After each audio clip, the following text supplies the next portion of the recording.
질병이여 기적을 통해서 어떻게 광야 같은 결핍의 세상에서 4천 명을 먹이셨는지, 그 기적이 어떻게 일어나는지 그 과정, 또 하나님의 방법에 대해서 우리가 함께 생각해 보고 있습니다. 두 번째 기적이 일어나는 원리는 동역자로 부르시는 그런 내용이 담겨져 있습니다. 동역자의 원리입니다. 한번 따라해 보겠습니다. 하나님의 동역자의 원리. 네.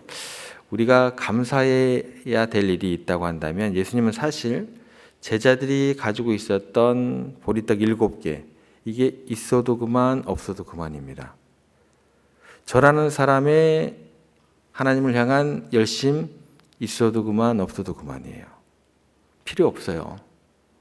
저같이 부족한 사람들의 열심 따위는 하나님께는 잘 생각하셔야 됩니다. 제자들은 사실 지금 가지고 있는 게 보리떡 7개입니다. 있어도 그만 없어도 그만이에요. 우리 하나님의 입장에서는, 우리 주님의 입장에서는.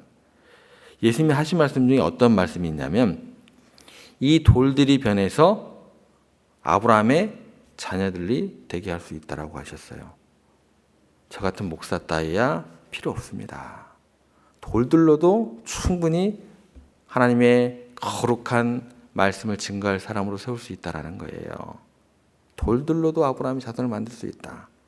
사탄이 예수님께 시험하셨을 때 돌이 떡이 되게 한번 해봐라. 그거 못하셨을 것 같을까요? 얼마든지 하실 수 있다는 것입니다. 만약 예수님께서 지금 이 시간, 이 순간 동풍아 불어라 라고 하면, 그 광야에서 4천 명이 가득한 그 광야에서 어떤 일이 일어났을까요? 한번 생각해 보시기 바랍니다. 동풍아 불어라.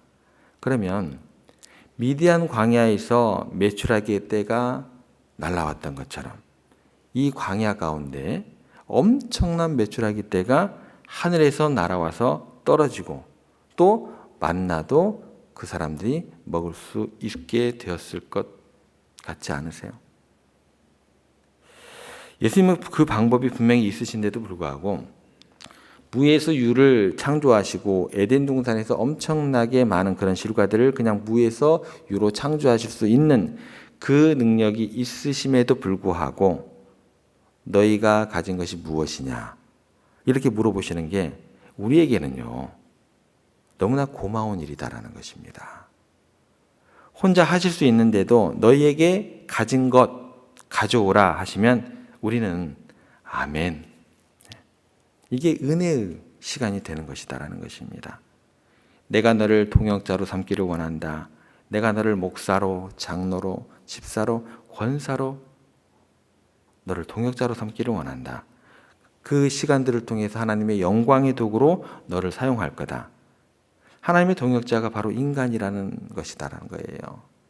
그래서 하나님께서 천지 만물을 창조하고 난 다음에, 천지 만물 창조하시는 그 과정 가운데 인간들의 영역은 아무것도 없었어요. 혼자 다 하셨어요. 그리고 난 다음에 어떻게 하셨냐면, 너희는 가서 땅을 정복하라, 다스리라. 내가 다 할 수도 있지만, 나는 전지전능한 하나님이시지만, 나는 무에서 유를 창조한 하나님이지만, 내가 다 할 수 있지만 내가 할 수 있는 그 영역의 그 창조의 작업을 계속해서 너희들과 함께 하기를 원한다라는 거예요. 기회를 주기를 원한다라는 것입니다. 그러니까 이 하나님의 창조의 원리, 그리고 창조의 원리를 이 땅 가운데 실현하는 대상이 우리 자신이라는 거예요. 그래서 부르신 거예요.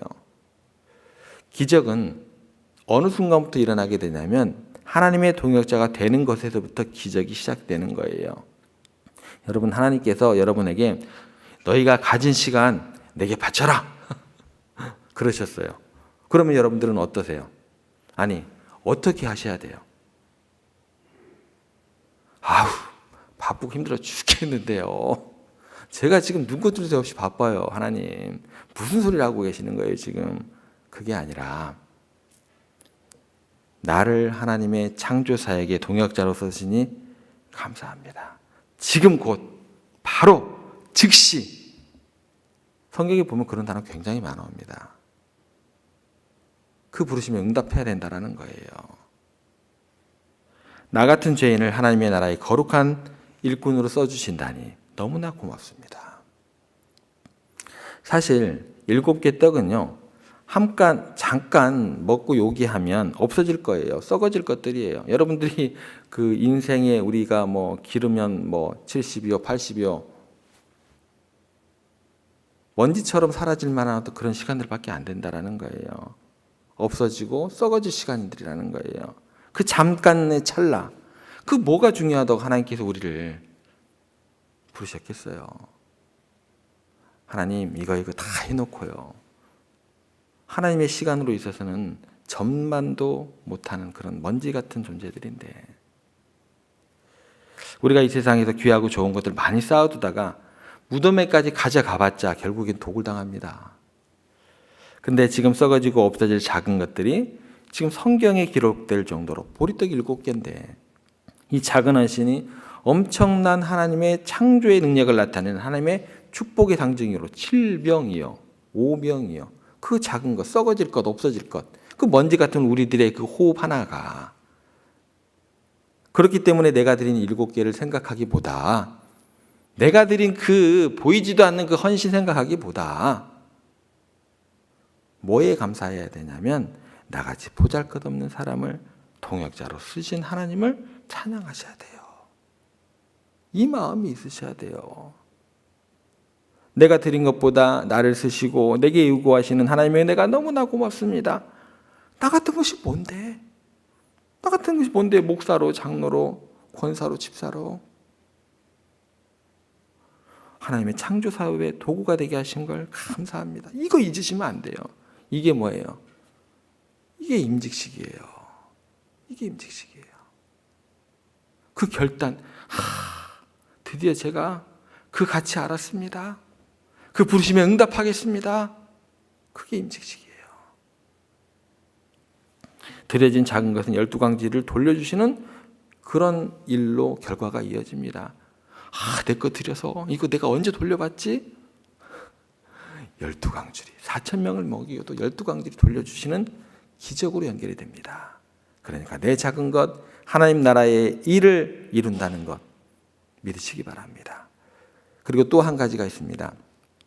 예수님께 고마운 것은 내 떡 7덩어리를 취해서 예수님께서 우리에게 직접 주시지 않았다라는 거예요. 나눠줄 때 예수님께서 직접 떼어서 우리에게 주시지 않고 누구에게 주셨어요? 제자들을 거쳐서 주셨어요. 왜 그러셨을까요? 그냥 예수님께서 직접 주시지. 제자들의 손을 거쳐서 나눠주시게 했던 것은 뭐냐면, 그 정도로 부르심을 받은 사람들의 권위를 세워주는 거예요.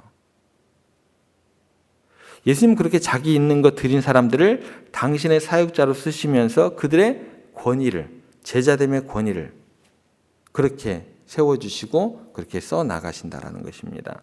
하나님은요, 여러분들에게 요구하신 다음에 여러분들의 권위를 주시고 하나님의 동역자로의 권능을 주실 줄로 믿으시기 바랍니다. 권위를 세워주세요. 저는 못해요. 아니요. 여러분들은 못하시지만 하나님께서 권위를 세워주시는 거예요. 각자 필요한 달란트대로. 동환아, 너는 이거 하니까 이렇게 목사로, 또 구역장으로, 또 찬양대로, 또 전도의 은사를 가지고, 또 기술의 은사를 가지고. 예수님께서 부활하신 다음에 디베랴 바닷가에 가셨습니다. 제자들이 나중에 와서 보니까 예수님이신 거예요. 예수님께서 바닷가에서 뭐를 준비해 놓으셨어요? 예수님께서 그 준비해 놓으신 장면을 한번 생각해 보세요. 숯불만 준비해 놓았다, 아니면 숯불 위에 음식까지 준비해 놓았다. 여러분들 읽으셨으니까 어떤 걸 준비해 놓았다고 생각이 드세요? 숯불 위에 떡과 생선이 있었습니다. 예수님이 준비한 게 있었어요, 없었어요? 다 준비하신 거예요. 다 준비하신 거예요. 그런데 예수님이 뭐라 그러시냐면, 너희가 잡은 것도 가지고 오라 그러세요. 여러분, 만약 예수님께서요, 내가 다 했어, 생색내기 좋아하고 내가 손님 대접 다 준비했어 라고 이야기를 하실 거면 예수님 준비한 걸로 충분히 다 먹일 수 있다라는 거예요. 생선과 떡, 숯불 다 있었어요. 근데 뭐라고 하세요? 너희들이 갖고 와라. 예수님께서 우리 세종교회, 주님께서 우리 세종교회 이끌어 가심에 있어서 우리 같은 사람들이 꼭 있어야만 이 교회가 세워지고 아름다워질까요? 천에 만에, 만에 하나, 천만의 말씀입니다. 다 하실 수 있으세요.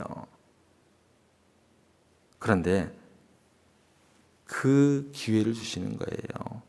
예수님이 뭐라고 그러시냐면 너희가 잡은 것도 가져와라. 너희는 내 동역자다. 함께 나누자는 거예요. 그러면서 그 뒤에 뭐라고 연결되세요? 제자들이 눈을 들 수가 없죠. 예수님을 눈을 맞출 수가 없죠. 왜요? 저주하고 욕했는데 너희가 나를 그 다음에 사랑하느냐 물으시잖아요. 그 사랑이라는 그 단어 자체가 아무것도 없이 그냥 터덜터덜 온 사람들에게 그 이야기를 하면 그 사람들이 가능하겠어요? 다 하실 수 있는데 너 잠깐 곁길로 갔지? 내가 너를 사랑하느냐 다시 묻고 내가 너를 불러서 일을 시키고 싶은데 네가 있는 거 가지고 와. 실패하고 떠났다 할지라도 그거 가져와. 괜찮아. 너에게 기회를 줄게. 여러분 착각하시면 안 돼요. 이상하게 착각을 해요. 숯불도 있고 떡과 고기도 다 있었다니까요. 내가 뭔데? 내가 뭔데? 그 다음에 물으시잖아요. 네가 나를 사랑하느냐? 그거 하나면 돼. 3번이나 부인했던 그 죄인들에게 너도 할 일이 있고 너도 필요하다는 거예요. 동역자로 쓰시겠다는 거예요. 여러분, 이 새벽에 나오신 여러분들만이라도 잊으시면 안 됩니다. 제가 웬만한 높이의 그런 어떤 그 하나님께서 주신 도전에 대해서 대예배, 주일 예배나 수요 예배는 얘기 안 해요. 여러분들은 더욱더 주님께서 사랑하시기 때문에 강하게 얘기할 겁니다. 앞으로도 계속. 잊지 마세요. 창조의 동역자들입니다. 우리 인생에서 풍성한 은혜를 경험하는 것은 내가 무엇을 가졌느냐보다도 나 같은 인간이 하나님께 쓰임받고 있다는 것, 이것 자체가 기적이에요. 여러분들이 내세울 자랑거리가 아니다라는 것입니다. 착각하지 마세요. 절대로요. 은혜인 줄로 믿으시기 바랍니다. 그러니까 여러분, 우리는 하나님 앞에서 늘 아낌없이 바로 즉시로 곧 그렇게 하나님 앞에 드려야 될 것입니다. 그것이 하나님의 동역자가 되는 길이심을 다시 한번 이 아침에 믿으시고 그렇게 주님의 부르심에 응답하시면서 그 주님을 따라가시는 여러분들 되시기를, 그런 오늘 하루의 삶이 되시기를 주님의 이름으로 부탁드립니다.